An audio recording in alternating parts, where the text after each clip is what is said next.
Drums, Girls, and Dangerous Pie. This chapter is titled Trouble. While I was waiting for the school bus on Monday, I had a horrifying realization. People were going to ask me why my mom had pulled me out of the dance on Friday night. By the time the bus pulled up at my stop, I was convinced that as soon as I got on, all eyes would immediately swing to the front, pinning me in the merciless glare of masked teenage inquisition. Of course, nobody even looked my way. Renee Albert went running onto the bus right before me, and you just don't get a lot of attention if you're walking behind Renee Albert. A 7-foot-tall Mickey Mouse could have slipped on in between us, but all anyone would have seen was Renee's outfit or her new hair or the gigantic charm bracelet Biff had given her when he met her after the dance. So I was okay.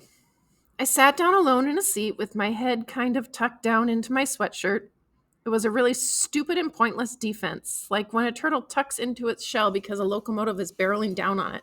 In my case, Annette was the locomotive. She came over to me and completely ignored the fact that I was trying to burrow my way through the bottom of my seat and into the luggage compartment. Hi, Stephen. Are you all right? I was worried about you all weekend. Is everything okay at your house? My mom said she saw get well balloons tied to your mailbox the other day. Or, are you in trouble for something? Did your parents find out you skipped out of math last week? If that's what it is, I'm so sorry. It's all my fault. I'll tell them if you want me to. It's Annette. This has nothing to do with you. It's a family thing, and I'm fine. I'm fine. So you're not mad at? I said, I'm fine. Okay, I was just asking. You've changed lately, though. I have not changed lately. Yes, you have. You never do your work anymore. You space out all day unless you're in band, and you yell at me half the time when I try to talk to you. Oh, yeah? If I've changed so much, how come no one else has noticed anything? Well, I just think, I'm serious, Annette. Nothing's wrong. Everything's perfectly normal. I'm just tired of school. That's all. And my mom picked me up because we had to go somewhere. You have to give me credit for that last one. I didn't lie to her. All right, Stephen, whatever.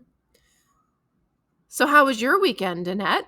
Did you practice a lot? Are you going to be ready for Juilliard? I thought for sure I could distract her by starting a discussion about the whole piano genius thing, but it didn't entirely work. She knew something was up, and even if she couldn't immediately tie me down and administer truth serum on a yellow bus in the middle of South Main Street, I could see in her eyes that she was wanting to wrestle the info out of me somehow. Well, the keyboard-themed small talk smoothed over the end of the bus ride anyhow. I made it through homeroom without speaking to anybody and was just settling in for a nice period of off-topic journal writing in Miss Palma's class when the intercom blared, calling me to the office. As I was walking out of class, I could feel 2 pairs of eyes pinned on me. Miss Palma gave me a sad, sympathetic look, and Annette was studying me like she was Sherlock Holmes and I was a handkerchief at a crime scene. The school secretaries told me to walk through the front office into the guidance area.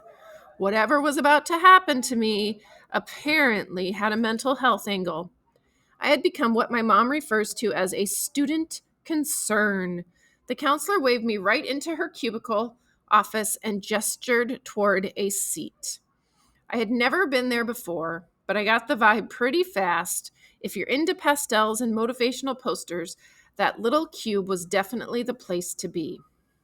Stephen, my name is Mrs. Galley. I called you down today because some of your teachers are concerned about you. Something about this situation got my inner smart mouth child going. I would kind of hope all of my teachers are concerned about me, but if you would kindly tell me which ones aren't, maybe I could buy them some apples or something. Stephen, I think you know what I mean. You're here because you have apparently stopped doing your work in major subjects. You've never been in any kind of trouble here before, but you're suddenly in danger of failing everything across the board. Can you talk to me about why that might be? Well, truthfully, Mrs. Galley, you may have heard about the worldwide pencil shortage.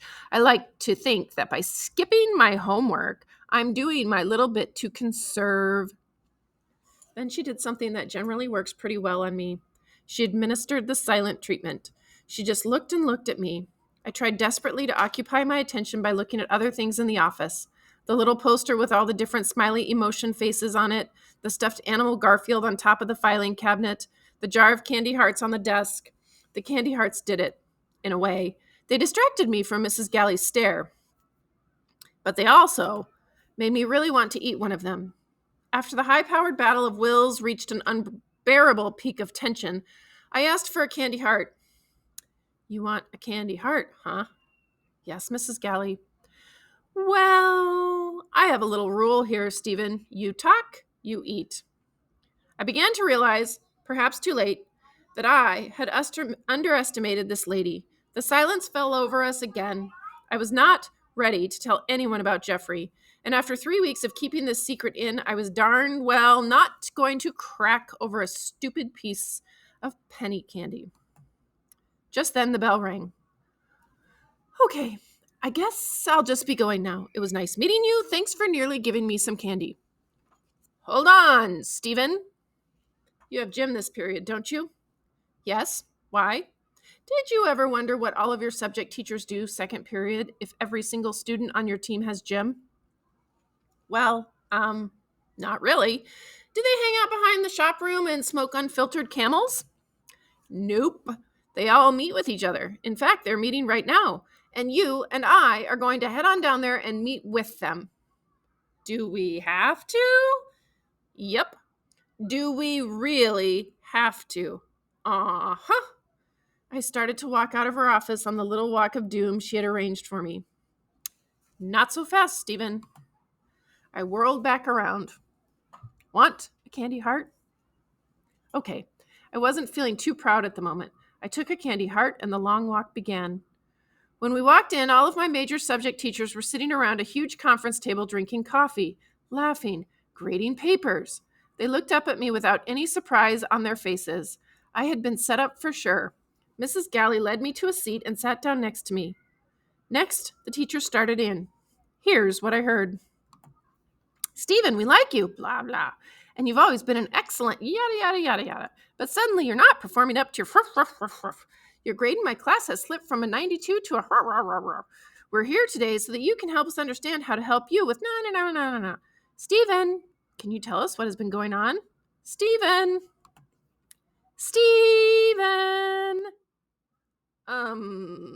There's nothing going on. I've just been busy, with band and jazz band and All City High School jazz band. So, I just haven't been home much. At that precise moment, Mr. Watrous walked in. What? Do these people have psychic powers or something? Stephen, I'm concerned about your grades too. Your teachers asked me to be here today because if things don't improve, you might not be eligible to practice or perform with the All City group. I was thinking, hey, Mr. W., where's all your dude and cat lingo? Now all of a sudden, just because we're in a big meeting, you're like Mr. Teacher Man. But I didn't have too long to concentrate on this particular betrayal because Mrs. Galley chimed in again. Stephen, nobody wants to punish you, but we need to get to the bottom of this drastic change in your attitude and habits, and we need a commitment from you to do your work. I'll ask you again, is there anything that we should know? No, it's just, and then all of a sudden I got choked up, which, of course, was becoming a pattern with me. And I started to be honest, which hadn't been my pattern for a while. My brother? My brother? Well, I paused to cry, and my math teacher passed me a box of tissues. Do all the kids crack like robin's eggs when they get hauled in here? Miss Palma said, tell them, Stephen. Not tell us, Stephen, but tell them, Stephen. Which meant she knew. My brother has cancer. Boy, if you ever want to shut up a room full of grown-ups, evidently, my brother has cancer is the secret command code. They all just looked at me in silence for a good 15 seconds. Well, not a good 15 seconds, but you know what I mean. Even as I tried to blow my nose and wipe my eyes on the thin, crappy school tissue without looking too horrendously gross, I was thinking, Why do these people basically beat the truth out of you if they don't want to hear it? When they did start talking again, their tone was a lot softer and gentler. Mr. Watrous said that, of course, under the circumstances, I could stay in All City, provided that I started to do my work again. Each subject teacher agreed to put together a packet for me to do as makeup work, and they went so far as to give me the Christmas break to get the papers in. Because the marking period would be over in January, Mrs. Galley even gave me another candy heart, but there was one more item on my agenda.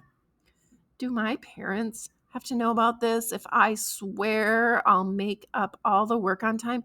Can you wait to call them? My mom is with my brother at the hospital, and my dad is really upset right now. I'll do every bit of work, I promise. Can I please just have a chance?